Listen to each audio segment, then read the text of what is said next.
Continuando con nuestro curso, ahora pasaremos a ver análisis y cuadros de carga.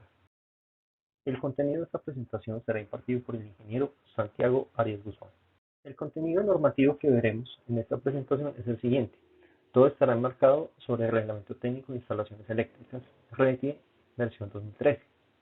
Aquí veremos el capítulo 1 y 2, disposiciones generales y requisitos técnicos. Veremos el artículo 10, requerimientos generales de las instalaciones eléctricas. Y el 10.1, diseño de instalaciones eléctricas. Veremos algunos conceptos sobre los requisitos de productos y procesos de generación, transmisión, transformación, distribución y uso final. Y capítulos 9 a 13, provisiones, conformidad, vigilancia, disposiciones y revisión. Y en los primeros 7 capítulos del Código Eléctrico Colombiano, el capítulo 1 a 2, generalidades, alumbrado y protección de las instalaciones eléctricas, sobre la sección 210, 215, 220, circuitos ramales, alimentadores y acometidas. Es importante aclarar que aquí se está viendo la primera actualización, puesto que es la que aún está en vigencia, hasta que no sea modificado por el Reglamento Técnico de Instalaciones Eléctricas. Tenemos entonces que en las instalaciones de uso final podemos contemplar el uso residencial multifamiliar, uso comercial, uso hospitalario, uso en institutos educativos y uso industrial. En estos podemos encontrar la siguiente diferenciación dependiendo de los equipos que estemos requiriendo. Entonces podemos ver circuitos ramales, la sección 210 de la NTC 2050 primera actualización, sobre algunas disposiciones generales, capacidades de circuitos y salidas necesarias. Podemos ver también la sección 215 sobre alimentadores, disposiciones generales, sección 220, cálculo de los circuitos, cálculos opcionales, sección 225, alimentadores exteriores. Respecto a protecciones, podemos ver la sección 240, disposiciones generales, elección y ubicación, y tipos de encerramiento. En acometidas podemos ver el cálculo del conductor en la sección 230, aérea y subterránea, equipo de acometida y acometidas para más de 600 volts. En transformación podemos ver la sección 450, disposiciones generales, cálculo del transformador y bóveda del transformador. Y en alimentación de motores podemos ver generalidades, sección 430, circuito alimentador, protección. Sistemas de emergencia, sección 700, generalidades, fuentes de alimentación, circuitos esenciales, control y protección. Teniendo en consideración tanto el contenido normativo que vamos a estar viendo, así como la división que podemos hacer en la instalación, nos enfocaremos en hacer una evaluación en una instalación de uso final, esta siendo la de tipo residencial. Para una instalación de uso final de tipo residencial, podemos encontrarnos entonces con diferentes tipos de aplicaciones. Podemos encontrarnos entonces con alcoba principal, estudio, baño, cocina, comedor y sala. Es importante entender que el Código Eléctrico Colombiano NTC 2050, primera actualización, nos indica cuáles son las salidas necesarias para cada uno de estos diferentes usos que vamos a tener en nuestra instalación. Teniendo esto en consideración, vamos a ver cuáles son los requerimientos para poder calcular el cuadro de carga. Aquí queremos hacer una observación y es que se entienda que el ejemplo que se va a mostrar ha sido calculado para una vivienda de 250 metros cuadrados. Con esta consideración, podemos ver entonces para cada uno de estos diferentes tipos de sitios cuáles van a ser los elementos que vamos a requerir y cuántas salidas vamos a requerir. Tal que podemos empezar viendo la cocina, viendo cuáles son las diferentes salidas que tenemos que tener.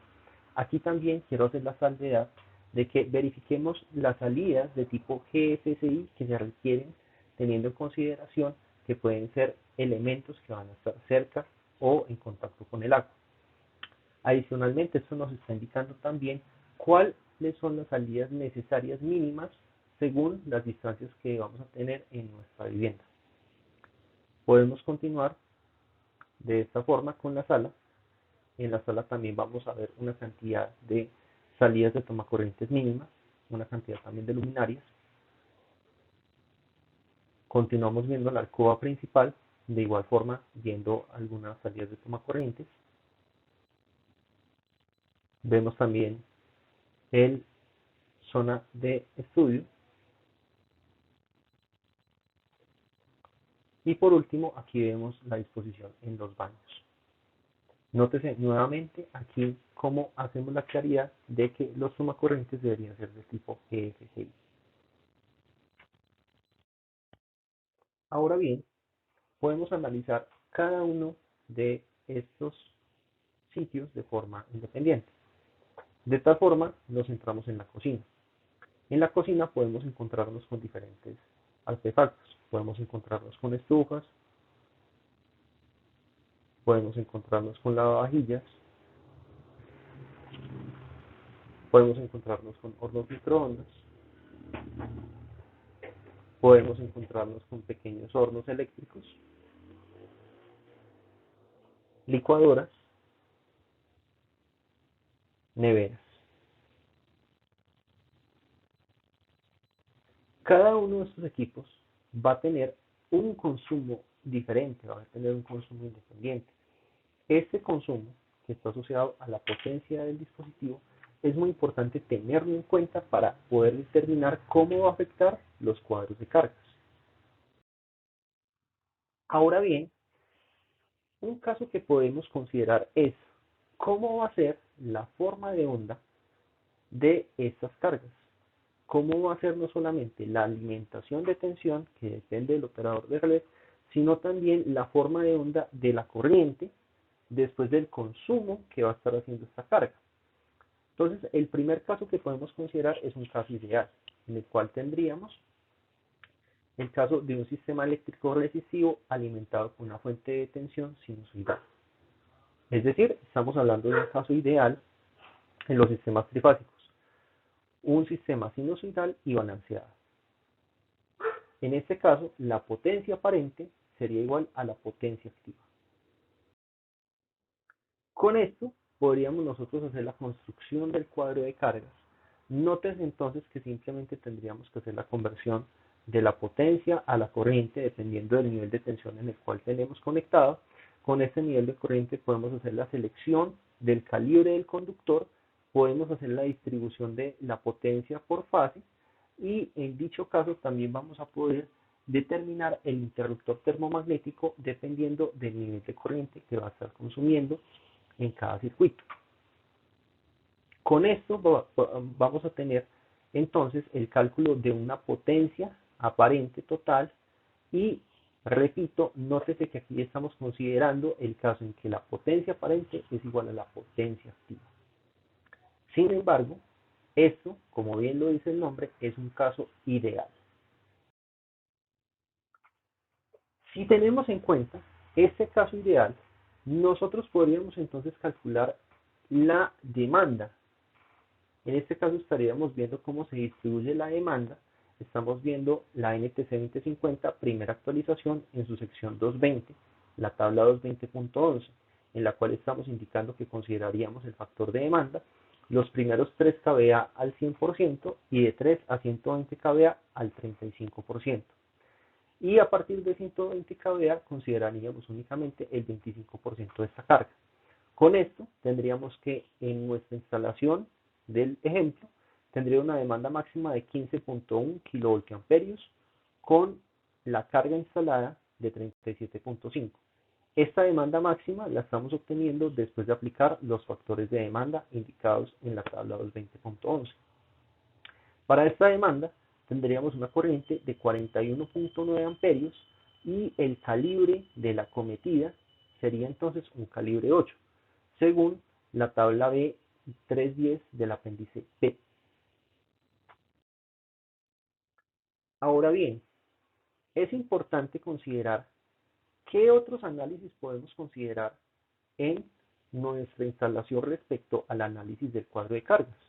¿Es suficiente únicamente con calcular el caso ideal? ¿Qué otra información estamos perdiendo con algunos otros indicadores? En este caso, tenemos que podemos incluir algunos parámetros adicionales. Podemos así considerar el análisis del cuadro de cargas iniciales y futuras. Con esto, algunos factores a considerar son los siguientes: el factor de utilización, el factor de simultaneidad, el factor de demanda y el factor de reserva. Para usted, estudiante, estos términos pueden ser conocidos.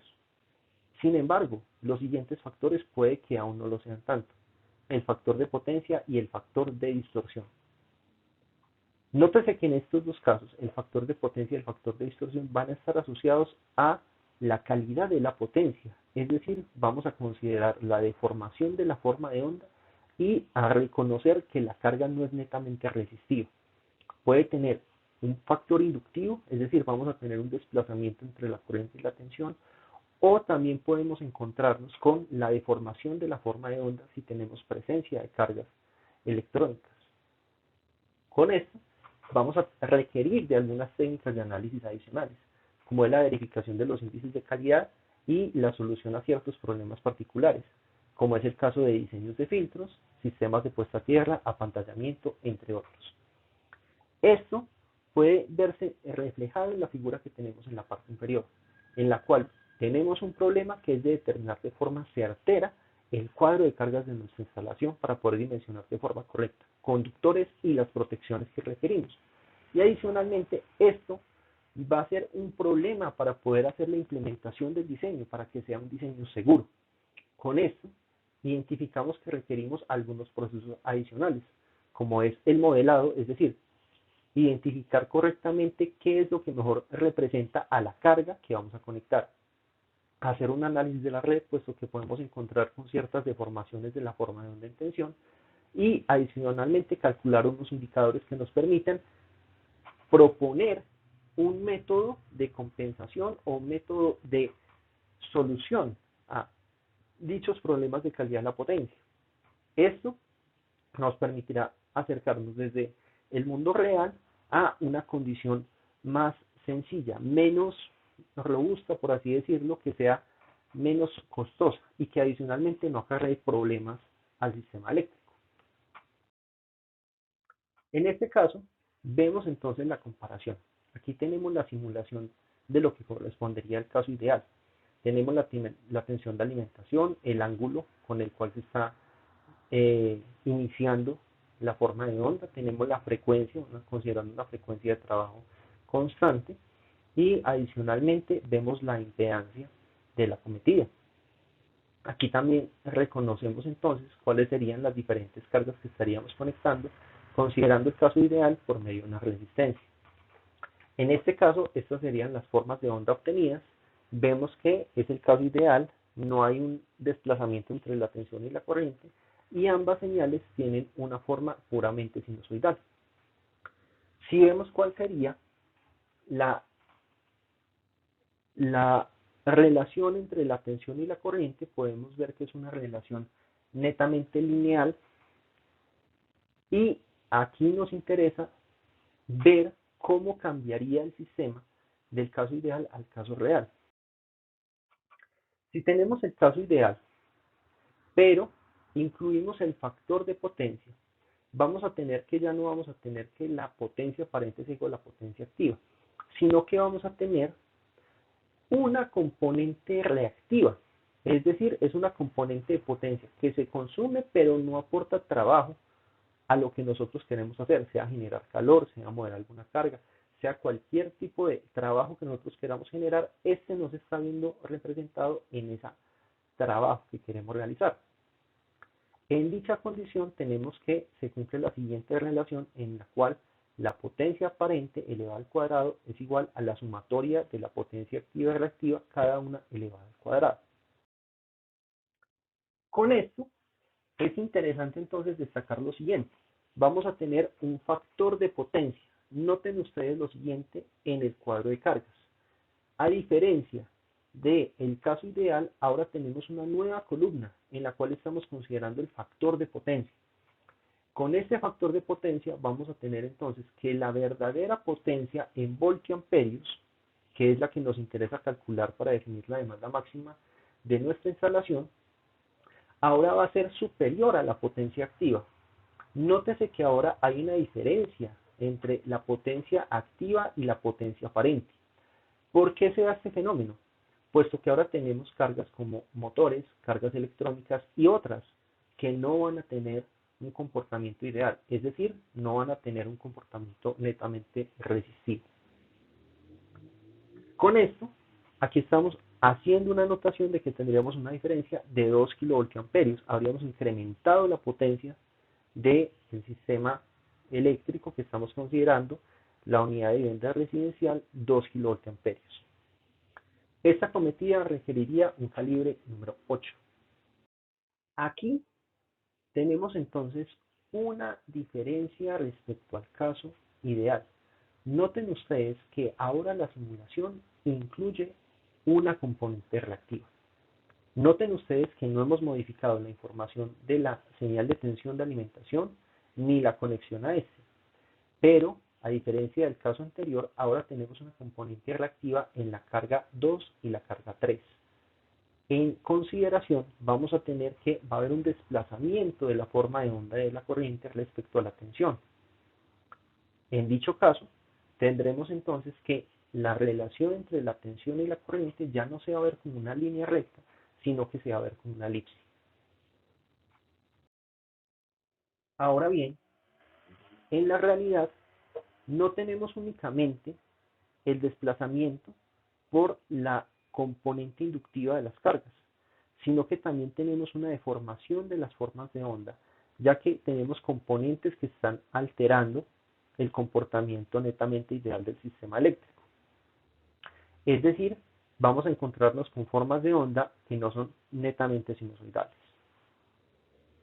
En este caso, ya podemos hablar de un caso real en el cual tenemos un sistema que no es sinusoidal y que adicionalmente es desbalanceado. En este caso, ahora nos encontramos con la siguiente definición, en la cual tenemos una nueva componente.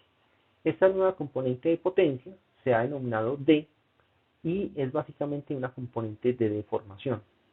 En dicho caso nos está indicando que la potencia aparente va a ser igual a la sumatoria de las potencias cada una al cuadrado. En este caso tenemos entonces esta nueva componente que podemos asociar a los problemas de la deformación de la onda de la calidad de la potencia. Si analizamos cómo afecta este tipo de señal a la deformación de la forma de onda, podemos ver alguna comparación. En este caso estamos viendo 4 cargas. Estamos viendo la carga de un computador, estamos viendo la carga de unas pantallas y estamos viendo el caso de una luminaria LED.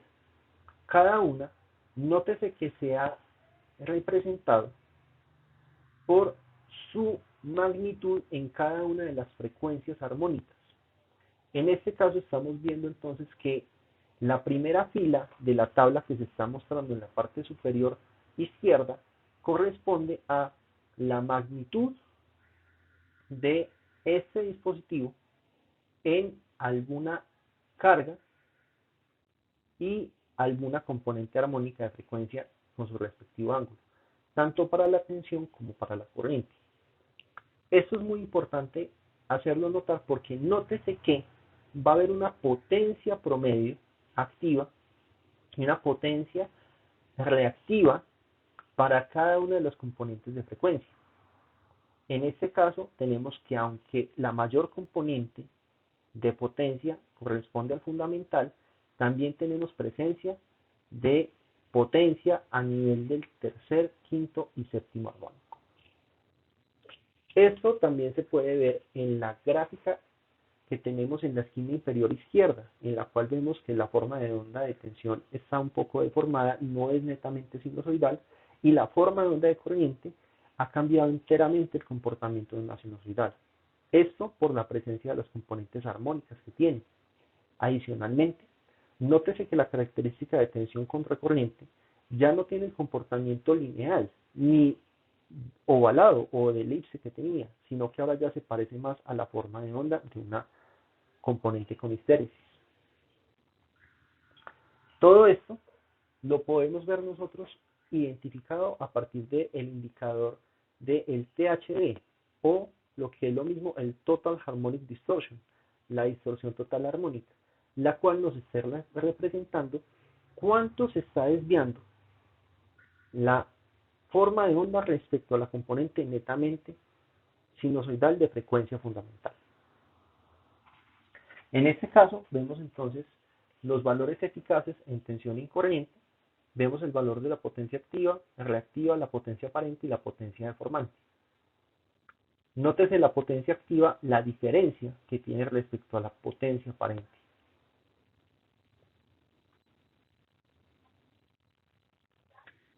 Y nótese también la presencia de la potencia deformante. Aquí tenemos entonces las ecuaciones con las cuales podemos calcular estos indicadores. El factor de potencia, que va a depender de la potencia activa y la potencia aparente. El factor de distorsión, que va a depender de la potencia deformante y la potencia activa. El factor de peso armónico, que va a depender de el factor de distorsión que obtengamos. Y aquí tenemos entonces para este caso, de este ejemplo, un factor de potencia de 0.67, un factor de distorsión de 1.1 y un factor de peso de 2.1. Ahora bien, podemos ver cuáles son las cargas que van a estar haciendo un efecto de este tipo. Entonces aquí tenemos la forma de onda de tensión y corriente de un balastro. Aquí vemos la componente de tensión y corriente. Aquí vemos diferentes componentes como la de un DVD y pantalla de PC, televisión, LED. Nótese que estas cargas que son convencionales en nuestras instalaciones tienen un factor de THD elevado, relativamente elevado. Aquí es importante entender lo siguiente. Tenemos entonces cargas que van a deformar la forma de onda de la tensión y la corriente y en consecuencia el consumo que vamos a tener no es como en el caso ideal. Va a contener contenido armónico y va a tener una componente de desplazamiento.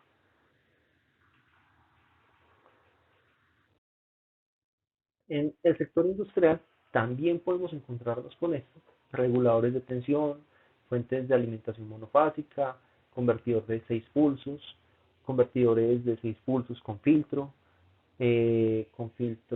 mayormente capacitivo, mayormente inductivo. Podemos encontrarnos también con convertidores de 12 pulsos, es decir, podemos encontrarnos con diferentes tipos de cargas que van a afectar a la red. Aquí es también importante notar lo siguiente. Nótese que aquellas cargas que no tienen un filtrado tienen una componente de THD más elevada. Es decir, es importante considerar la necesidad de hacer un correcto filtrado, compensar ese efecto que estamos generando por el trabajo que queremos realizar.